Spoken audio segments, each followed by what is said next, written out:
애청자 여러분 안녕하십니까?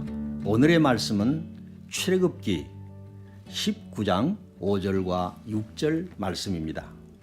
세계가 다 내게 속하였나니 너희가 내 말을 잘 듣고 내 언약을 지키면 너희는 모든 민족 중에서 내 소유가 되겠고 너희가 내게 대하여 제사장 나라가 되며 거룩한 백성이 되리라. 너는 이 말을 이스라엘 자손에게 전할지니라. 아멘.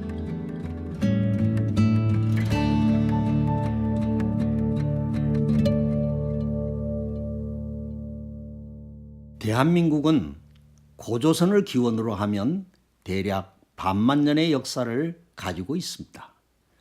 그동안 무수한 외침이 있었습니다. 가장 가깝게는 36년 동안의 외정치하가 있었고 1950년 6월 25일 전쟁 발발로 동족 상잔의 비극이 있었습니다. 이로 말미암아 남북이 분단된 지 어언 66년이 되고 해방된 지 71년이 됩니다. 그동안 북한은 2015년 기준 군사도발 3,000여 건, 정전협정 위반 50만 건이나 됩니다. 지금도 남한 불바다 핵 위협은 계속되고 있습니다. 그럼에도 불구하고 대한민국은 1948년 1,900만 달러였던 수출 규모는 2015년에 5,267억 달러로 약 2만 8천 배 증가하였으며 주요 71개국 중 처음으로 6위에 올랐습니다. 뿐만 아니라 한국교회는 2015년 기준 171개 국가에 27,205명의 선교사를 파송하고 있습니다. 제2의 이스라엘인 한국에 주어진 사명은 무엇입니까? 첫째, 하나님은 한국을 마지막 제사장 민족으로 기대하고 계십니다. 우리는 어렸을 때 무궁화 노래를 부르며 자랐고 무궁화 꽃이 피었습니다 하며 숨바꼭질을 하였습니다. 무궁화 무궁화 우리나라 꽃 삼천리 강산에 우리나라 꽃 피었네 피었네 우리나라 꽃 삼천리 강산에 우리나라 꽃. 애국가의 무궁화 삼천리 화려강산 대한 사람 대한으로 길이 보존하세. 무궁화의 학명은 로즈 오브 쉐런, 샤론의 장미입니다. 아가서 2장 1절에 나는 샤론에 수선하여 골짜기의 백합화로구나라고 하였습니다. KJV, NIV에 의하면 I am the rose of Sharon and the lily of the valleys로 되어 있습니다. 무궁화는 영원 무궁하신 예수님을 상징하는 꽃입니다. 그 꽃잎은 순결한 백색이고 화심은 피처럼 붉고 꽃대는 하나님의 영광을 상징하는 황금빛입니다. 이는 그리스도의 고난과 영광을 나타내고 있습니다. 신라시대는 화랑도에게 무궁화꽃을 꽂아 주었고 조선 왕조시대 임금이 내린 어사화가 무궁화였으며 우리나라 최고 훈장이 무궁화 훈장입니다. 일제강점기에는 민족혼을 일깨우는 위험한 꽃이라 하여 무궁화 말살 정책을 썼습니다. 대한민국의 국화가 무궁화인 것은 결코 우연이 아닐 것입니다.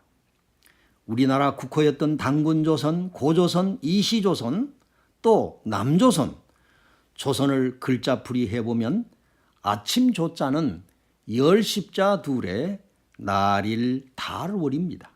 날이나 달이나 십자가의 복음을 전한다는 뜻이 있고 고울선은 고기어의 양양으로 되어 있습니다. 고기어나 양양은 예수님을 의미합니다. 그러므로 조선은 쉬지 않고 복음을 전하여 예수님을 섬기는 나라를 이룬다라는 뜻입니다. 고 김중권 목사님은 엑스플로 74 민족 복음화 성회 당시 민족의 가슴마다 피 묻은 그리스도를 심어 푸르고 푸른 그리스도의 계절이 오게 하자는 표어를 낸 적이 있습니다. 셈의 장막은 하나님의 거처입니다. 하나님은 강력하게 셈의 장막을 찾아 욕단의 후에 동방의 성민 한국에 찾아오실 것입니다. 열방이 한국을 향하여 몰려올 것입니다. 마침내 통일 한국을 이루고 초강대국을 이루고 제2의 이스라엘 제사장 나라로 서게 될 것입니다. 성서는 출애굽기 19장 5절과 6절에서 세계가 다 내게 속하였나니 너희가 내 말을 잘 듣고 내 언약을 지키면 너희는 열국 중에서 내 소유가 되겠고 너희가 내게 대하여 제사장 나라가 되며 거룩한 백성이 되리라고 하였습니다. 둘째, 하나님은 한국을 마지막 선교사 민족으로 기비하고 계십니다. 현재 한국의 선교사 수는 세계 2위입니다.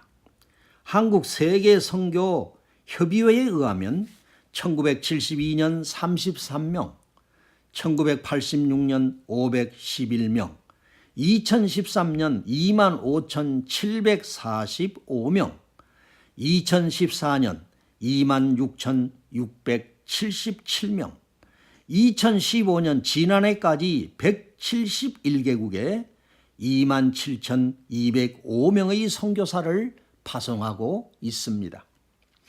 공교롭게 선교사의 수와 GNP가 일치하고 있습니다.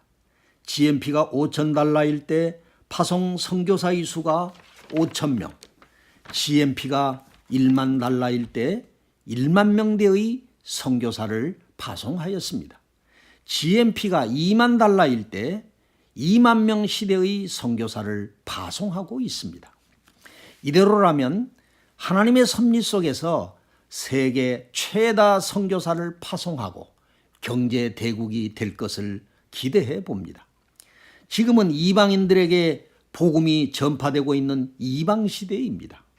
창세기 10장 25절에 의하면 에벨에게서 벨렉과 욕단이 나왔으며 벨렉에게서 아브라함이 나오고 아브라함을 통해서 이스라엘 민족을 이루었고 욕단을 통해서 배달 민족을 이루었습니다.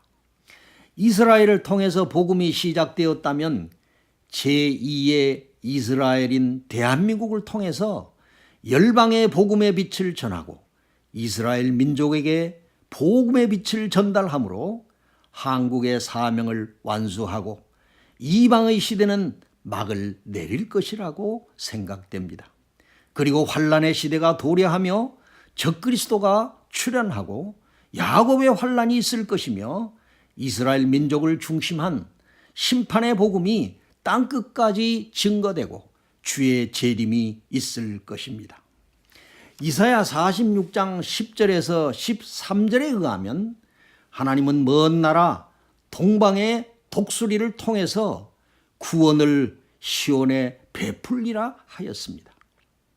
동방의 독수리는 흔히 사람들이 말하는 것처럼 중국이 아니라 유라시아 땅끝 해돋는 나라 한국입니다.